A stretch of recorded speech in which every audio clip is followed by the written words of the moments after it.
Mwanahasbidio ni leo Lavalava ameweza kushare video ambayo inaonyesha mjengo ambao amewajengea wazazi wake. Kwa wale ambao amepata nafasi ya kuweza kupita kwenye akaunti yake ya Instagram, ameshare sehemu ya kipande cha video ambayo imetengenezwa ikionyesha namna ambavyo nyumba imekamilika na ikionyesha baadhi ya sehemu za nyumba hiyo ambayo amemjengea mamake. Imekuwa ni moja kati ya video ambayo kiukweli kabisa take over sana mitandaoni, na hata nilivyopita upande wa comment section na kuona watu wanazungumziaje kitendo cha Lavalava kupost ile video na kuweza kutangaza kwamba amemjengea mamake mzazi nyumba. Watu wengi sana wamekuja kucomment in a very positive way, isipokuwa Mwijaku. Na kama itoshi, pia Mwijaku ameweza kutumia akaunti yake mama zaidi ya mtandao ule wa kijamii wa Instagram kuweza kuponda kile ambacho Lavalava amekifanya na kudai ya kwamba Lavalava amefikia hatua ya kufake, wakati Mwijaku anajua kwamba Lavalava hana uwezo wa kujenga nyumba kama ile kwa ajili ya mama yake, lakini pia Lavalava hana uwezo wa kuwa na nyumba nzuri ya sample ile. Na sababu ambazo Mwijaku amezitaja, amesema kwamba Lavalava mziki wake kwanza haueleweki na haijulikana anaimba kitu gani.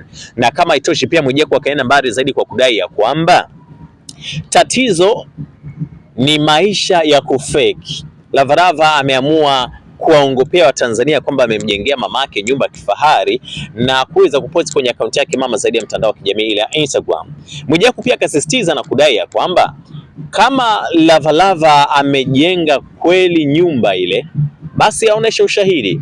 Na kwa mjibu wa Mwijaku, anasema ushahidi ambao Mwijaku yeye ataukubali ni ushahidi wa Lavalava kuposti namna ambavyo alikuwa ananunua vitu kwa ajili ya site, kuposti hatua za mwanzo kabisa za uwanja ukiwa umenunuliwa na kuwekewa msingi, yani nyumba ikiwa imeanza kujengwa, na kuonesha namna ambavyo alikuwa anaenda dukani kwa ajili ya kununua vitu ambavyo vimetumika kuijenga ile nyumba. So Mwijaku anamkemea vikali sana Lavalava na kusema kwamba inabidi ifikie hatua aache tabia za kuigiza mitandaoni na kudai ya kwamba ana uwezo wa kujenga gorofa kwa ajili ya mama yake, wakati Mwijaku anamjua kwamba ni mtu ambaye ni hohehahe, yani ni maskini ambaye hara mbele wala nyuma. Na Mwijaku anadai ya kwamba Lavalava anashawishiwa, yani hizi tabia ameshawishiwa. Lakini mimi kwa sababu kazi yangu nilikuwa namsogezea Mwanahasbidio, ni story ambayo anakuwa nimeipokea, nikasema hii hebu nisogeze kwa Wanahasbidio nao nisikie wanasemaje.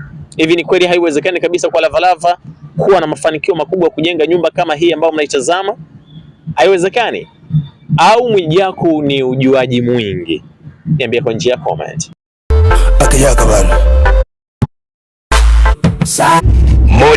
Moja kati ya upumbavu mkubwa unaofanya na wasanii ni show off. Alafu kesho kutwa mkipata changamoto mnakuja kulia kupitia peji zenu, kupitia mitandao yenu mnakuja kulia, tunaomba msaada, nisaidieni. Tazama anachokifanya Lavalava, upumbavu wa hali ya juu.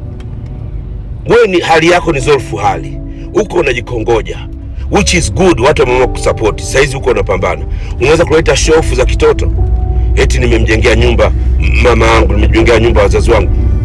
Kwa nini unafanya show off? Kwa nini unafanya show off? Kwa hela gani ulokuwa nayo? Mwambie amekuacha na shilingi 55,000 kwenye bank account. Una followers sijui 120,000. Subscriber 45,000. Hiyo hela ya kujenga hiyo nyumba umetoa wapi? Acha show off. Kwa mkweli hiyo nyumba ni ya mwenyewe, anaitwa Kafale Maharagande. Kama nyumba wewe ni ya kwako umejenga, tuonyeshe wakati mnachimba msingi, tuonyeshe wakati mnapiga plaster, tuonyeshe wakati unapaka rangi au unafanya wiring au unanunua tu vifaa vya nyumba hiyo, tuonyeshe. Hebu jaribu kukua Lavalava. Wewe unajua kabisa mziki wako wenyewe haujulikani, uko mbinguni uko ardhini. Haujulikani mziki wako uko wapi. Sasa baada ya ufocus kwenye kazi yako, unaweza kuleta show off. Na juzi tumetoka kuwasema show off hazifai, punguzeni. Umerudia yale yale. Viongozi wa Bongo Flava, kaeni na wasanii wenu, ongeeni nao. Huu ujinga sitaki kuona tena. Na wewe Lavalava, futa kauli kupitia peji yako. Lini mtabadilika nyinyi wasanii? Unafikiri gorofa ni kwa hapa? Gorofa ni kwa hapa? Shika adabu yako, umenikwaza sana mdogo wangu.